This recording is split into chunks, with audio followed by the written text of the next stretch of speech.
I am Jamie Johnson, and this is Like a Farmer.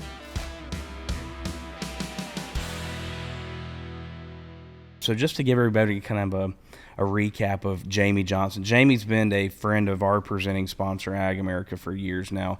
AgAmerica did a great documentary on Jamie Johnson. Go check it out. Documentary plug right there. You're welcome.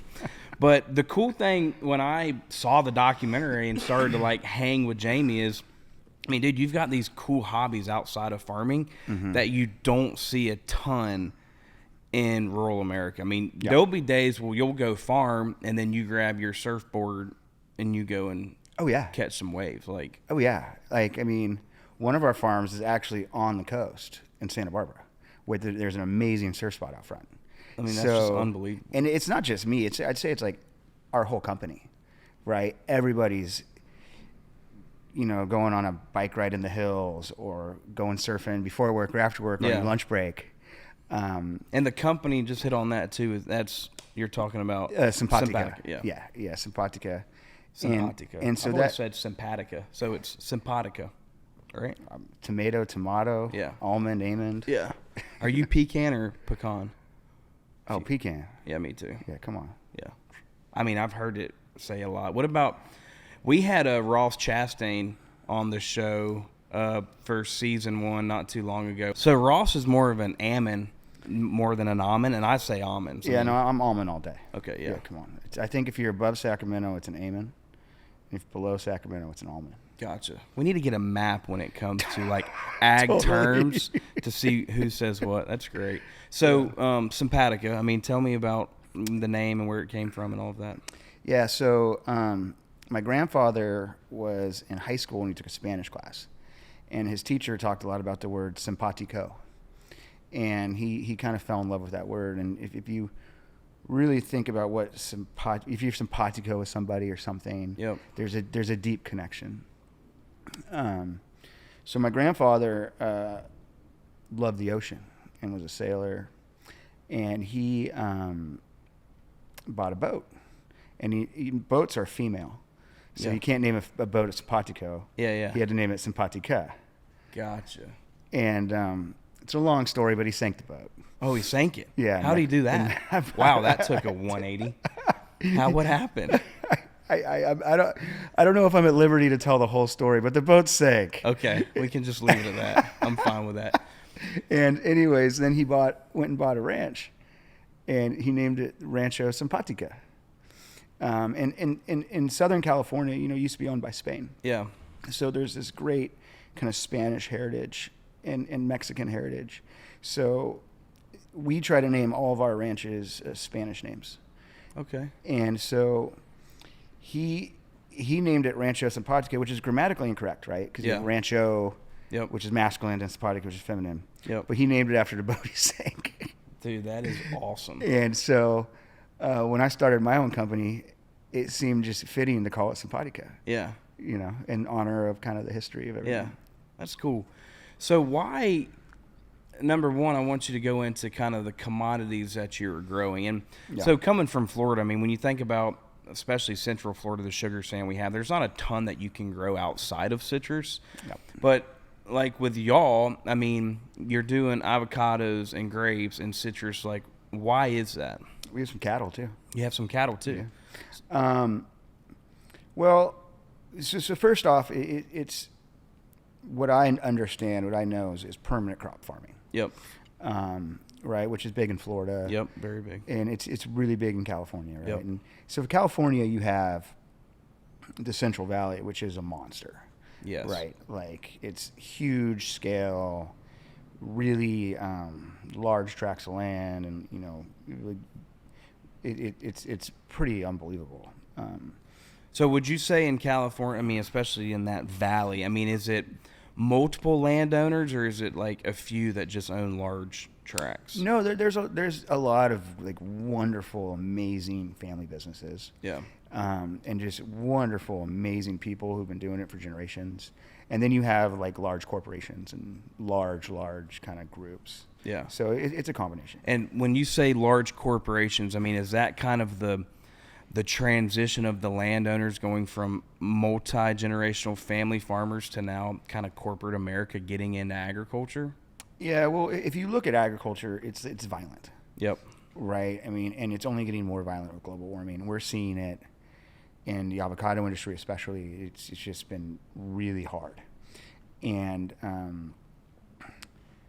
at a certain point, if you're a family farm, those hard years, if they add up, it gets really, really difficult to not thrive, to just survive. Yeah. And if you look at what's happening, I think you're seeing it all over the country and the world. Yep. Is institutions are now becoming investors in agriculture. Yep. And it makes sense. And do you see these guys investing in ag and keeping it in ag? That's going to be the interesting. Yeah. Because it's certainly the trend right now. Yep. Is Wall Street's getting in agriculture. Yeah, absolutely. And it's yet to be seen whether or not agriculture is not a good investment if you're looking at it over like a 5-year span. Yeah. It's just you're going to get destroyed. Whacked. Yeah, you're going long term. If you so it's kind of yet to be seen whether or not these guys are going to have the stomach to sort of be able to ride through the violence that is agriculture. Yep. But in theory, it kind of makes sense because listen, like people, our world. How many billion people we have in the world right now? 8 billion people, something like that. I think it's 9 billion. Dylan, can I get a fact check on that? On U.S. world population? I'm gonna go 9 billion. What are you saying? Well, hold on, don't tell me. I'm gonna go 8.5.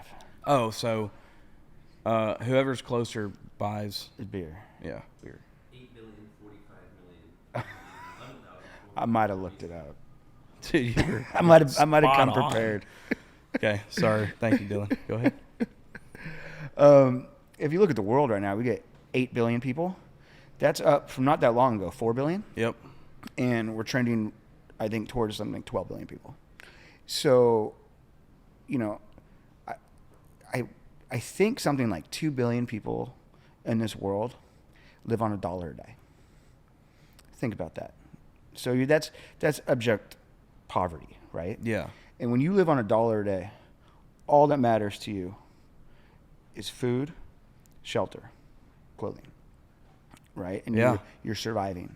Yep. And now when you are just surviving on that $1 a day, you're eating a rice-based diet, and, Yep. and you're really not getting the calories that you need. The minute you become globally middle class, which I think is something like your family unit makes $10,000 a year. Okay, your diet switches. Your diet turns into a protein-based diet. Okay, so that's what we eat, protein-based diet. Yeah. Right? And so the amount of inputs that go into producing a protein-based diet are much, much higher than the rice-based diet. So you need more land, you need grazing for the cattle, you need it's a whole different kind of way of farming. And if you look at the global middle class is growing rapidly. Oh yeah. So what that is doing is that's putting in an insane amount of pressure on the arable land and water resources we have, and to be able to continue to feed the world, I think you're going to need to see more groups that can come in and weather these storms. Yeah. That have the money to do it. That have the money to. It's not just the money to do it; it's the money to survive. Yeah. And the question is, can we keep them to keep it in ag? Because the asset that they have being the land, what we keep talking about, is that's a very appreciable valuable asset. I mean, and don't forget about the water. And the water, especially, I have a California guy in here, so we have to talk about water. Yeah, I mean that's water's number 1, 2, and 3 in California ag. Yeah, I mean 100%. That's all. It's all that matters, really. Yeah, it's one of the multiple challenges. So this is really good. I want to continue to talk about the challenges piece. So just a list of challenges that I see on an everyday basis in ag. You've got policies, right? You have the consumer. I mean, you mentioned it earlier about organic versus non-organic. I mean, the consumer can be very hard to please these days. Labor is up there at top, and it doesn't matter what the commodity. I mean, we talked about before the lights came on. I just personally don't know if you will ever see a machine be able to pick a citrus tree, and like what we talked about. So like those are Mother Nature's right up there for challenges. I mean, how do you feel about these challenges that you face every single day? Yeah, it's interesting. I kind of embrace the challenge. Yeah. I think if you can embrace the challenge and not complain about it or let it break you, but like become good at it, good at dealing with the challenge, then that can really separate, your organization. Yeah. So, like regulations and policies are a pain in the ass, but guess what? We're going to lean into it. Yep. And we're going to become the most, organized farming group there is, because I can complain about it, or we could just kick ass. Yeah. And I think we all can agree. I mean, you think about ag, it might be the only thing that's bipartisan right now, and that's a good, like, it's true. It doesn't matter what side you're sitting on. That's something that we have to get like behind each other with. Like, how do you feel about that part of it? Like on the policies and regulations? It's interesting. 'Cause I would say most farmers that I know would lean right. Yep. Yet there seems to be a ton of push from both right and left behind ag, which is really cool to see. Yeah, no, yeah. It's kind of great, and I think as a farmer that feels it's kind of weird. It's like, wow, both sides like what I'm doing. Yeah, that's great. But it's I think that's we talk about challenges. Like, I think that's one of the positives. It's like there seems to be a real trend, both in policy and in, I think, the general public, of people caring about where their food's coming from. Totally agree. People wanting to know where their food is coming from. Yep. And, frankly, demanding that it's done well. Yep. Right? I agree. Like, the consumer is demanding that, you do things a certain way, and I think a right way, and a way I would want to do them anyways. And so, like, I think it's great. Yeah, and I appreciate you saying that. I think that was one of the main things that gave us the idea to start Like a Farmer. I mean, Like a Farmer comes in to celebrate people like you who are growing our food to feed us every single day, but then to also educate people like my viewers or anybody that just wants to know where their food comes from, who's growing our food. Yeah. I mean, at the end of the day, Jamie, even you being a farmer, sometimes you get classified a different way. And it's like, we have to shed light on people like you, so people know, like, we have to support these people that are growing our food and making our clothes and doing everything else to kind of keep the world turning. So that was one of the main points of Like a Farmer. I think if you go to New York or LA and you say, okay, what's a farmer to you? They think of some guy in overalls who speaks funny and is dumb, and like, it's just so opposite from that. Like, the farmers, the other farmers I've gotten to meet all over the world, and especially in the United States, are some of the smartest, very sophisticated. Like, just because they're not wearing a 3-piece suit and talking real fast, it doesn't mean they're not really sharp. Totally agree. And really caring and really prideful. And I would say most farmers are.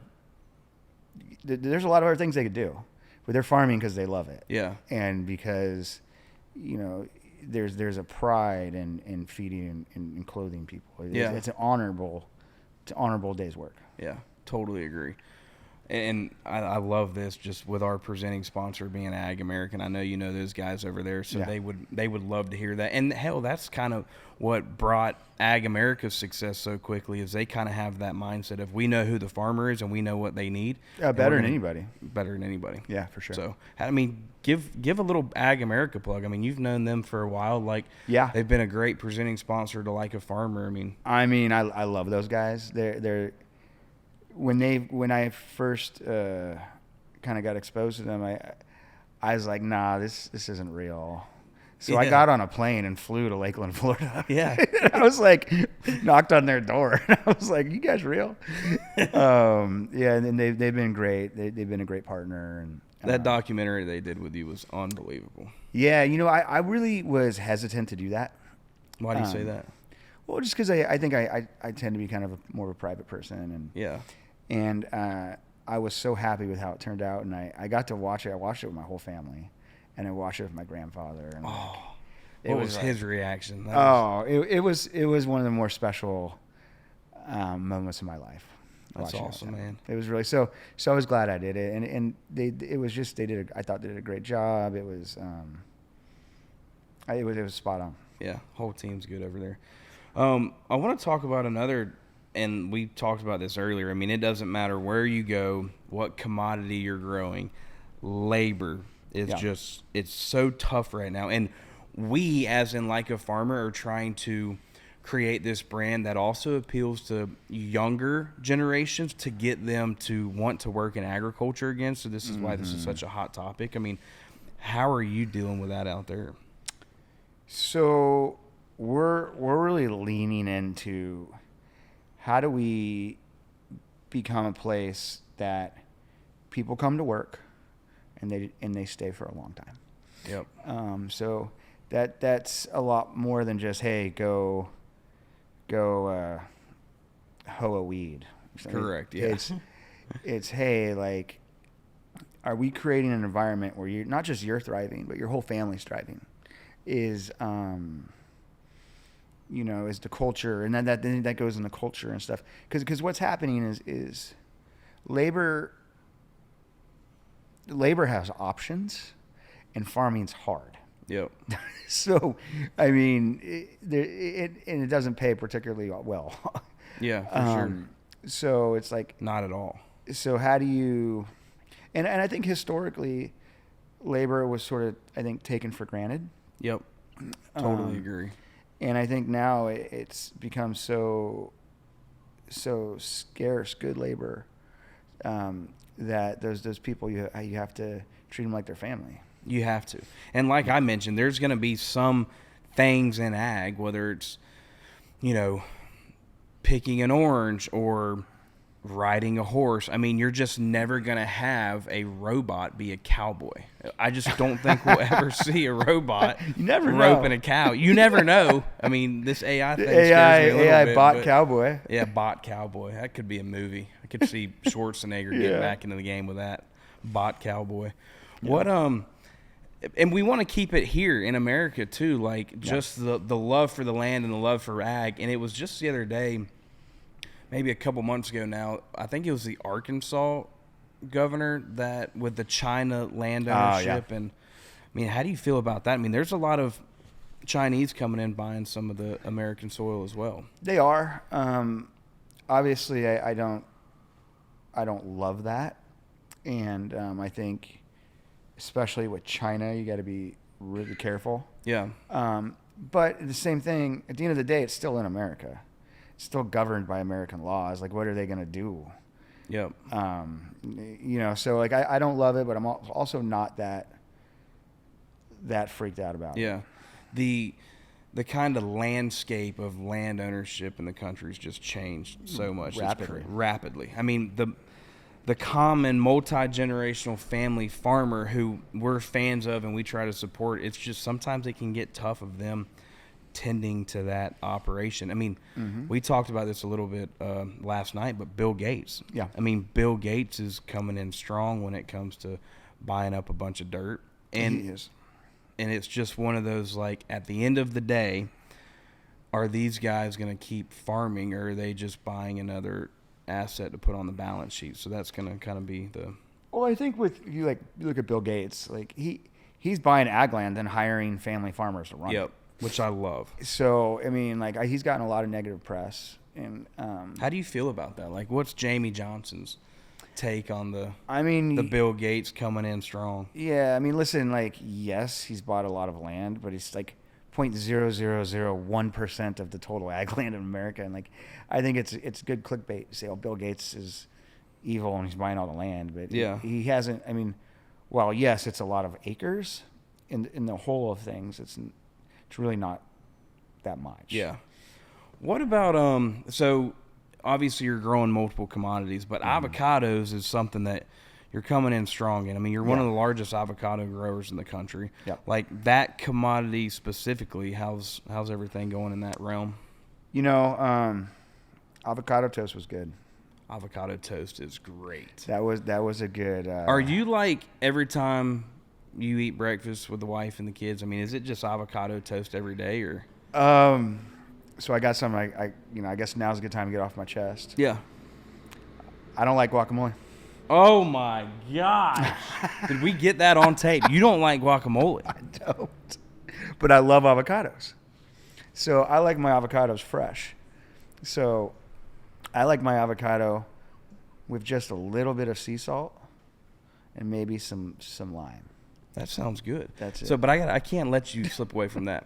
So you're watching the Niners play. You're a big Niners fan, and I can't wait to get into that. But you're getting snacks. You're going chips and salsa, not chips and guac. Or instead of guac, I'll just have a raw avocado. Seriously? Like you're I mean, watching like, the game and I'm you're just like- eating avocado? That's when you're hardcore. You don't need anything else. You just- Wow. Dude, I'm learning a lot about Double J over here. I love that. Totally got off track there. Where were we going? Oh, yeah, the avocado toast. So you like that. Yeah, so but tell me about the industry right now, the avocado industry. Yeah, so, say in 2000, Yep. California, United States, was the largest producer of avocados in the country. So, but it was a seasonal thing. So you'd get your California avocados, and you'd have them for a couple months, and then they'd be off the shelf. And the avocado really became most popular in Mexico. It's really a Mexican fruit. Yep. They grow a lot of them down there. And in around 2000, Mexico got access to the United States market.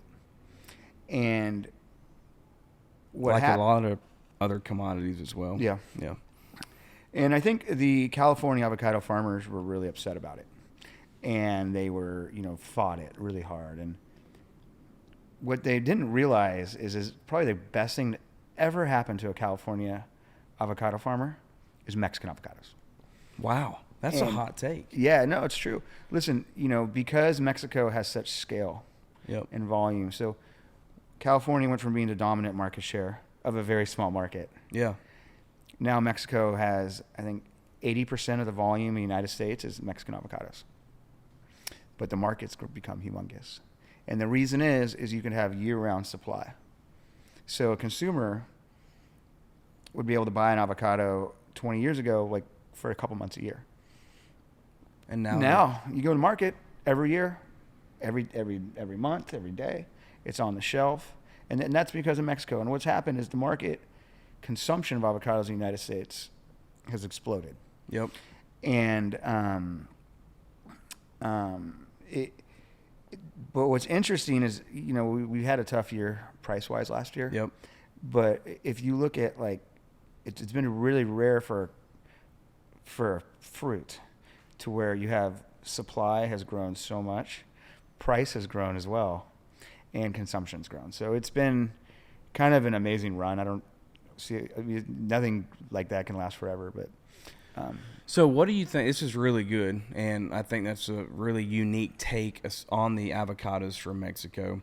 But in your opinion, you think some of those commodities coming from Mexico, specifically on the avocado side, helps your operation at the end of the day? For sure it does, because the Mexican avocado growers want the same thing I want. Yeah, but now it's like when they're here, because you want to make sure they're still buying from you as well. So is it more of like a marketing thing? You just need to make sure you're the best marketer of it. Listen, so I don't know if I need to sell my avocados here in Nashville. Yep. I think that this is Mexico's market. It makes a lot more sense for me to sell my avocados to people in the western part of the country. From shipping, from a lot of different reasons. So logistic wise, so if I can have a local, fresh, quality piece of fruit that I can sell you, that generally the person will pay more money. Someone in California will pay more money for my avocado because it's local and fresh. Yeah, Because you're going basically from the farm to I mean, it's right there. the grocery store. Yeah, I mean, it's So when you think about the avocados leaving your farm, I mean, where do you think the farthest place they go to? I don't think they'd go west of Denver, or sorry, east of Denver. Yeah. Yeah. But it's really interesting what happens to the avocados, right? So like, I grow them, Yep. and then every avocado is handpicked. So like you said earlier, you can't do it with machines. Yep. So you can't snap them off because then the stem opens up. And Yep. So you have to cut it.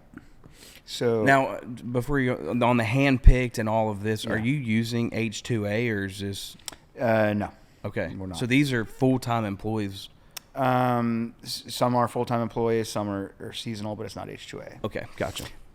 So what happens is you cut it and you put it into a 50-pound bag. Yep. You fill up that 50-pound bag, and then you dump them into a 1,000-pound bin. Okay. Then that bin gets taken. Most avocado farms, by the way, people don't know this. Most avocado farms are on hills.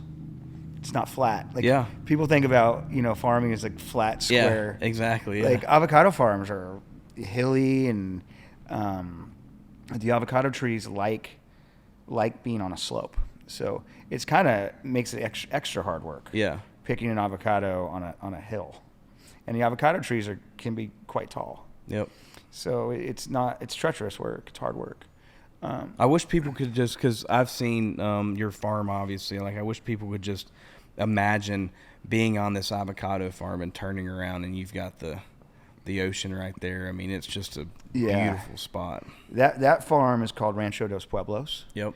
And that was named by Cabrillo, the explorer, in 1542, I think. Oh, wow. He, on his maiden voyage to California, he stopped for the night out front of that ranch. And there was two Chumash Indian tribes on two sides with a creek going in the middle out into the ocean. And he named it Dos Pueblos, which is two little, the two different tribes area. So again, like this, as I referred to earlier, like the Spanish history of California is like That's fascinating. Awesome. So the avocados from Mexico, I mean, they're coming in hot. I mean, they've got the big college football playoff partnership now. I mean, you're seeing them everywhere, but this is really an interesting take coming from that. They have the money to do it too. I think what people like, kind of like looking behind the scenes of the avocado industry. Yeah. So every avocado growing area that can sell into the United States. So that would be California, Mexico, Peru, Chile, Colombia, Dominican Republic. I might have missed one. I think that's the big ones. Yeah. They are allowed by the U.S.A. to sell avocados in the United States. And to get that allowance, they have to go through a lot of phytosanitary hoops, which basically means like we don't want their bugs turning into our bug. You know what I mean? Like, so that's great. So each one of these countries are really proud of their avocados, and so they set up a marketing organization. So for every avocado you sell, you take, let's take 1 or 2 cents. We'll all contribute it, and then we'll start telling everyone how great our avocados are. And then what happened is the USDA set up a program. It's called the House Avocado Board, which I was chairman of for like 3 years. That organization collects 2.5 cents for every avocado that's sold in the United States. So you can imagine that turns into a pretty big budget. So then that money, a big portion of that money, goes back to someone like Avocados from Mexico, and they have to use it to market the fruit. So you can't use it for anything else. Gotcha.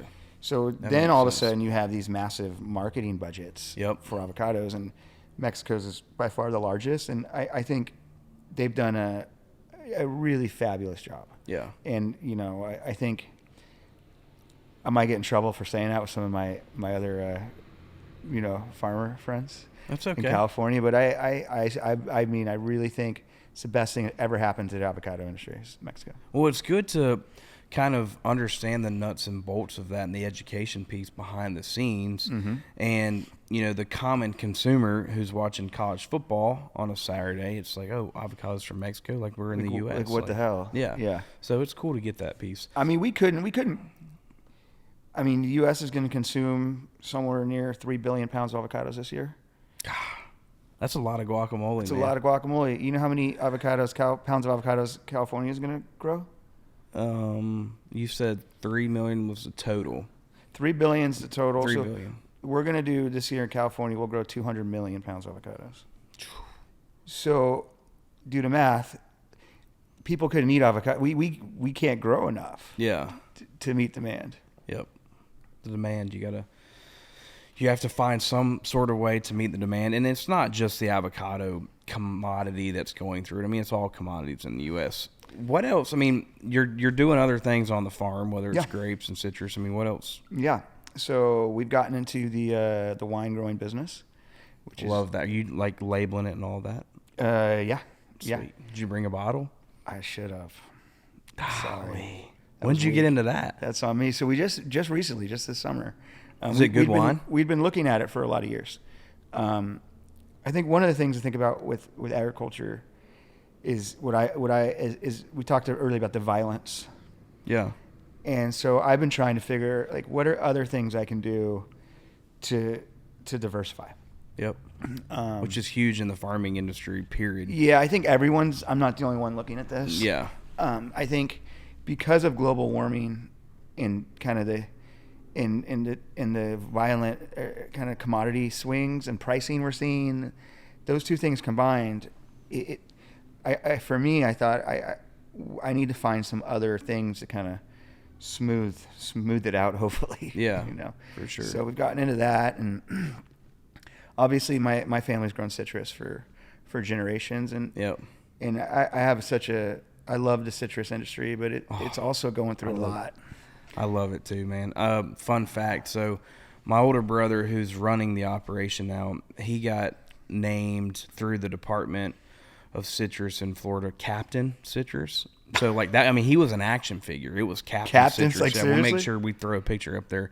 It was, I mean, we are fighting hard for that industry. I mean, I just think it's one of the best industries and the most like strongest individuals that are still pushing for that industry, man. Yeah, and I've obviously spent some time in Florida and gotten to know a lot of really really neat folks. Yeah, and it's so sad what's happening with the greening. Yep. And you got to think like at some point someone's going to figure it out.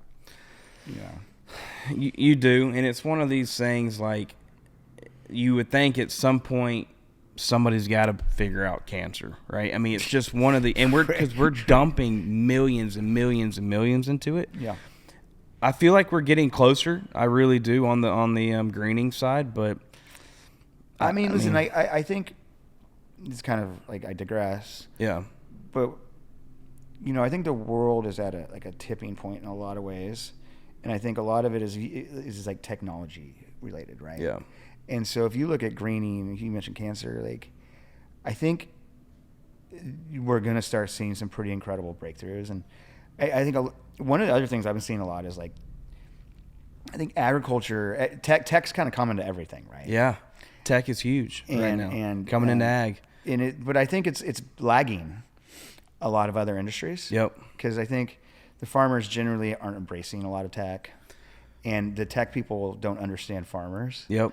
Right. It's so, but I think it's coming. Yeah. And this is really good. I mean, you've seen a generational gap in the farming industry too, from,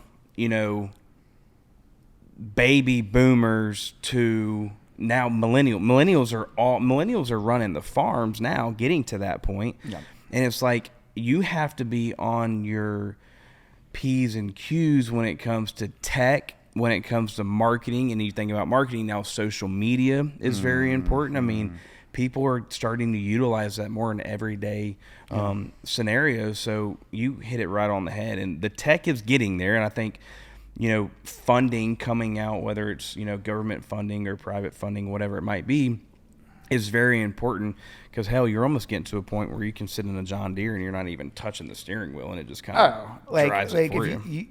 I've been on farms in like Illinois. Yeah. Where they're running everything from, like, you walk in, it's like a control room. Yeah. They're talking again about, like, these aren't dumb farmers in overalls. No. These are, sophisticated with, commodity screens, combines are working automatically, and it's all being controlled from a central location. It's pretty amazing. Yeah. Because you've got to, any type of resources that you can provide to the farmer is so important, because there are other new things coming into the industry that they have to be experts at. Like I keep mentioning, marketing is very important when it comes to agriculture. Learning who the consumer is and what they like and what they don't like is very important. You need boots on the ground when it comes to the political side, because you have a lot of politicians that are fighting for the farmer, which is really cool and good, but you've got to have the farmers be active at the county, state, Pennsylvania Avenue, and DC. We need farmers talking, because there's a knowledge gap between our policy givers and the people that are actually growing the food. And you mentioned earlier, like, these boards that you sit in and these committee meetings that you go to, you have to have full-time farmers speaking and educating, or you won't ever get anything done. I think farmers historically are really great in their local communities. Totally agree. Farmers are, a lot gets done at the coffee shop, right? And I think locally, farmers do a great job. I think, like, on a state and federal level, they're not quite as effective. But I think there are, like, a lot of advocacy groups. I think there is a lot of, like we said earlier, it feels like both sides of the aisle are pulling for ag. And I think that's happened for a reason. I think there are groups that have figured out how to nationally, move the needle and, work with your congressmen and senators. Totally. There's one thing that in this country you do not want to depend on a lot, and that's your food and not starving. Because there's some countries out there, if, like, other countries turned off the faucet and didn't give them export food to them, they'd starve. Look at Japan. Yeah, China too can't grow enough food to feed itself. That's correct. And so, what it turns down to is a huge national security issue. Right? Like, we have first off, like, the geographics of the United States are so blessed, right? You got these huge oceans. 100%. It's like, you got these unbelievable rivers. It's like God created America geographically just to kick ass. Oh, I love that statement. And, the big Trademark part of that, the good part of that is we can feed ourselves. Right? And so that means that we can match the arable land with the water and people, like, really, really well. Which makes us extremely formidable if, there's ever, really terrible war or something like that. 100%. And I think the cool thing about what we're doing with this show is we're going around the country and we're interviewing different farmers from different areas that have different opinions, which is good. It's healthy. Like I mentioned, it's bipartisan, this industry, as it should be. It doesn't matter who you vote for or who you like or who you don't like. We all have to get behind this, because we've got a land shortage. It is what it is. Food shortage, if you look into it enough, we do, and we probably will. And then the labor issues, like what we talked about earlier, like, we've got to get people wanting to get back into working in agriculture. I would also, like, we have a shortage of nutrient-dense food. Right? If you look at, like, there's not enough fruits and vegetables in our diets. Totally agree. And I can't figure out, that's a big thing to look at, but one of the things I get really excited about is, like, I'm producing something that's really good for you. And, like, yes, it's a business, but it also feels pretty good to go, like, like, if you eat this thing I grew, it'll like help you. I love that.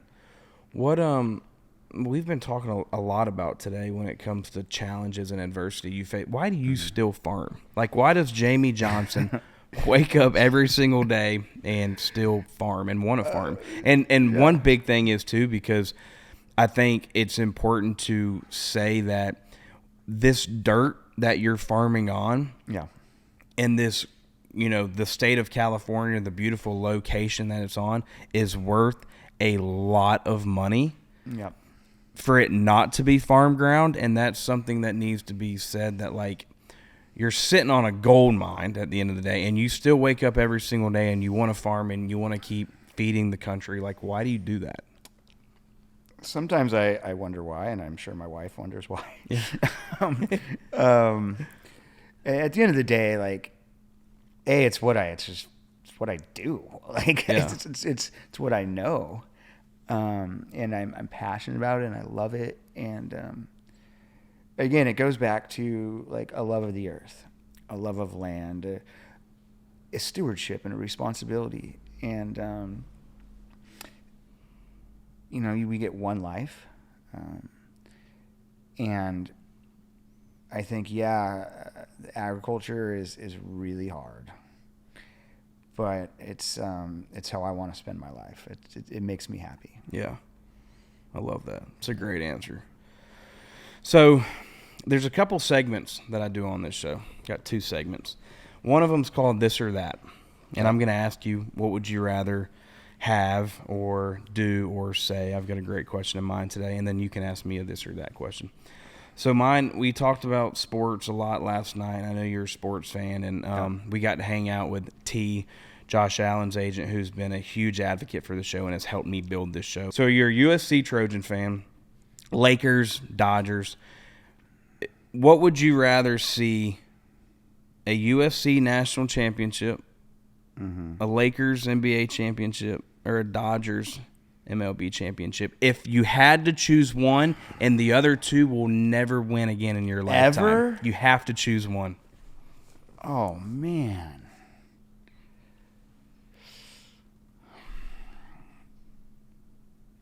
I'm going to have to go with the Dodgers. Wow. Dodgers. The Lakers have had a great run. Yeah. And we've got our chips. You do. SC's not so good right now, but, they've had a great run. Yeah. The Dodgers, man. I don't count. I went to the COVID World Series game in Texas. I don't count the chip. This year? No. The You're Dodgers, talking about when we won it all. Yeah. In the COVID year. Why don't you count it? Because keep in mind, the Tampa Bay Bucks, they won the Super Bowl in the COVID year. So I know. This is good. Why? And you're mean to tell me you're not counting the Lakers chip? No. Not the bubble chip. Doesn't count. Oh, my. So, okay. Yeah. Go ahead. Elaborate. Listen,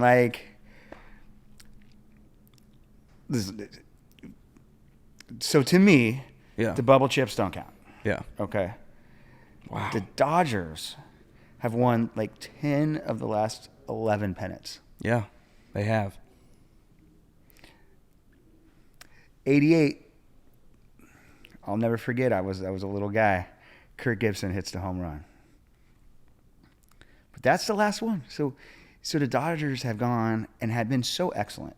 So, and the ownership spends a lot of money to build a great team every year, but they can't win in the playoffs. But they can't win and they are the best in the regular season. Every year, analytics are great over 182 games, right? Yeah. I don't know how well they work in a 5-game series. But so I would say Dodgers chip. The Dodgers fans are some of the great fans. They're loyal. I'd love to see. For me, I think the Dodgers fans deserve it. Okay. The most. I've had a lot of sport figures sitting across from me and telling me that their fan base deserves it. So I love this, man. At the end of the day, my social media goes crazy when it comes to the fan bases. So I love to hear the different fans of each team. So I'm with you, man. Now the COVID thing, I'm going to not believe what you're saying on the COVID chips, because I had too many great, cold beers celebrating the Super Bowl COVID. But by the way, Tom Brady winning with Tampa Bay. Yeah. Where does that put Belichick? Oh, right? This is getting good. I don't know yet. I think it's TBD right now, but what Tom did to leave New England, come to the Sunshine State, baby, Tampa Bay, and win a chip the first year, like he's the GOAT. He's the GOAT. I mean, he was the GOAT before that. Yeah. Now because there was always that kind of like, he needed Belichick or whatever. Yeah. And then all of a sudden, Belichick's not doing so hot. No, you're right. I mean, that's Without kind of been the Brady. thing. Was it always Billy B? Was it Tommy B? No, And then it's I like think it's Tommy. Yeah, I'm with you. And Tom, his middle name's Patrick. Oh, So you guys are practically like cousins or something. But keep in mind, 17, Mr. Josh Allen. You know Josh's middle name is Patrick. Brady's middle name's Patrick. Josh's middle name's Patrick. My name is Patrick. I mean, it's if greatness. you put us all three together, similar, body builds and athleticisms, and there's something going There's on something there. So- There's something there. And listen, all NFL teams, call me. I've still got an arm that can throw. Google my high school stats. I've still got some game. You got some Brady in you. I got some Brady in me. Okay. So ask me this or that question. That was a good one. Jeez Louise. It can be anything. Doesn't have to be sports related. Yeah.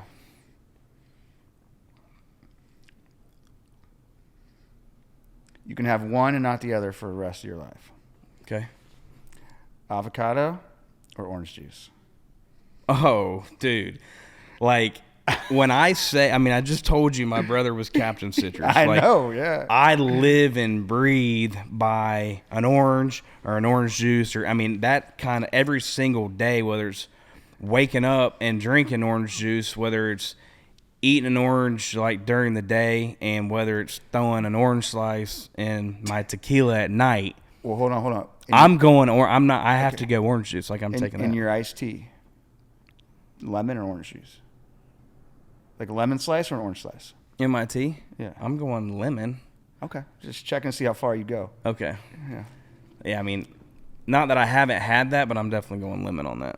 Yeah, good call. And you said iced tea. Do y'all don't have sweet tea in We don't drink California? sweet tea. You know what I've been drinking lately? What? Green tea. Ooh, I've been doing a green tea. It's pretty good.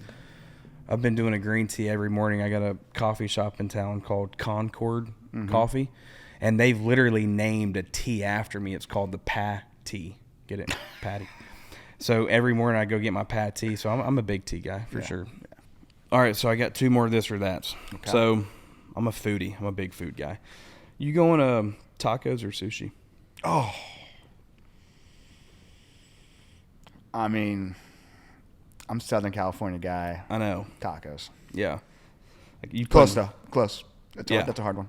Because that right there is a great state to have one or the other. You're right there next to the. They got great sushi there too. Oh, I'd argue some of the best in the world, but you're a taco guy.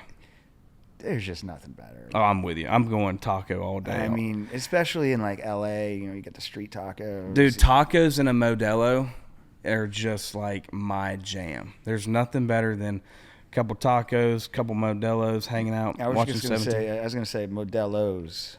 Yeah, exactly. Tacos and Modelos. Modelos, yeah. We got to have more than just one. You know that. You're a surfer, which I love, and I do want to just go ahead and commit to this because I love doing content. I want you to teach me how to surf one day, so I'm going to come out and we're going to. So I used to be a lifeguard for Okay. the city of Newport Beach, like certified real lifeguard. So you could help me out on that. Oh, I got you. And one of my favorite things in the world, honestly, is to teach people how to surf. Wow. Usually they're kids, but for you, I'll make an exception. We're going to get my 165-pound bud on a surfboard. Longboard. Oh, you didn't catch it? 165 pounds? I heard you. Okay. All right, so my this or that for the surfing. Are you going longboard or shortboard? Oh, shortboard all day. Yeah? Yeah.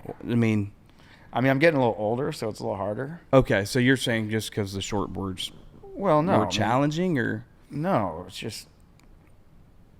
No. Longboards are like... they're like mopeds.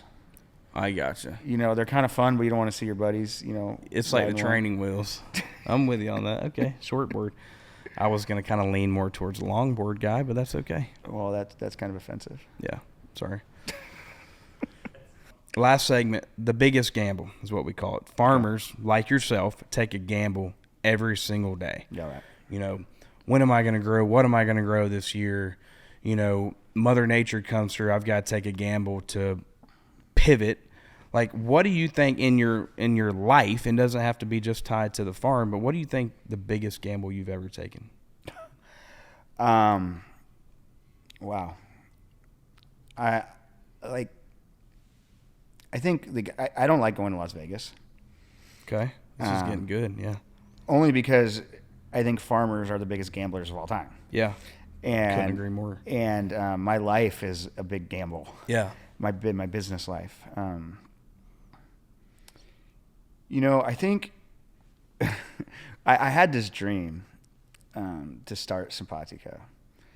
And I didn't have any money to start it, really. But I said, I think I'll figure it out. So I went out and put 3 pretty large and expensive properties in escrow with no money. And that's a gamble right there. That was a gamble. Yeah. And I kept trying to raise the money, and I think I got something like 200 no's. And then I'd go back to the seller and be like, I need 30 more days. Yeah. you know?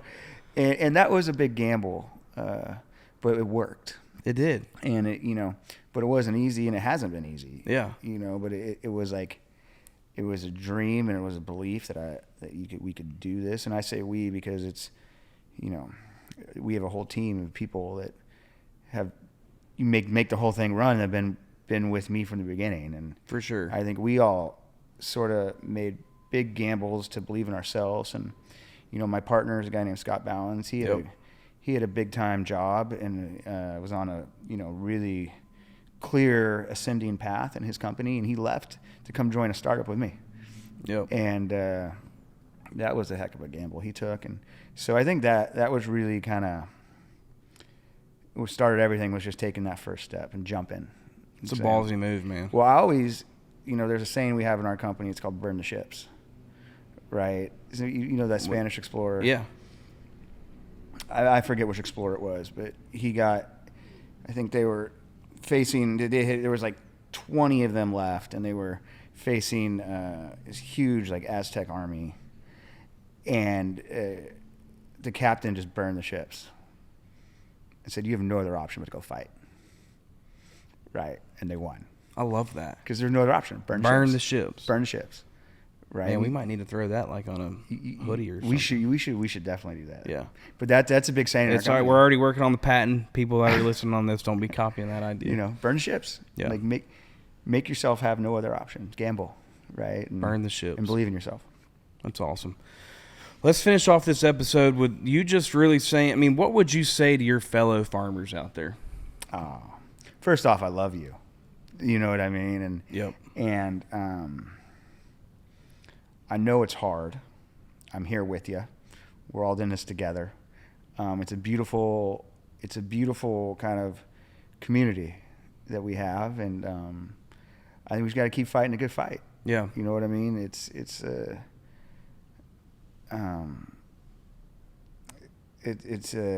that word? Brutal. Yep. Beautiful and hard. Yep.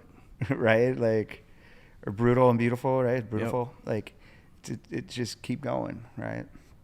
That's awesome. Man, I really appreciate you coming on the show today. I think I'm a huge fan. You're a complete badass. I've known you for a few years now, and how you grew up and challenges you faced then, taking over the farm, creating your own businesses, and now continuing to face challenges and adversity. Every time I talk to you, you're so dang happy. And like, you're so positive, and you have a mission, and that's to continue to kick ass in life. You're a great father. You're a great business owner. You're a great just friend. And like, you have no idea what this means to me, because I have to get more stories like this out. Mm-hmm. I do a really good job celebrating the farmer, because people want to come on the show and say, hey, I'm not a farmer, but I love the farmer, so I want to advocate for them. Yeah. But the educating the people piece is very tough. People have different opinions. I'm going to have somebody on this show that might not agree with something that you said, and that's okay. Yeah. But we have to continue to educate the people, because we need food, right? We need clothes. We need everything that the farmer does to keep the world go round, like we have to be dependent on our farmers here in this country, because we can't be like what we talked about earlier, not depending on somebody else, yeah. to feed us. And I think you made a great point earlier on kind of the three things that people need: food, shelter, and clothes. Yep. And that food thing's the most important one at the end of the day. For sure. So thank you for coming on the show. I love you like a brother, and we're going to continue to kick ass for the farmer, and this was a good step to do that. Yeah, and listen, I'm really impressed with what you're doing, and this means a lot. And I don't want to speak for every farmer, but I think I can. Like, to have you be an advocate and to bring the people you're bringing on, it feels really good. Yeah. And so, I mean, just thank you and keep going, and I'm excited to see what you do. I appreciate it. Yeah. And for everybody listening, continue to follow on Jamie's journey. And as always, like, follow, comment, subscribe, share, do whatever you got to do to be like a farmer.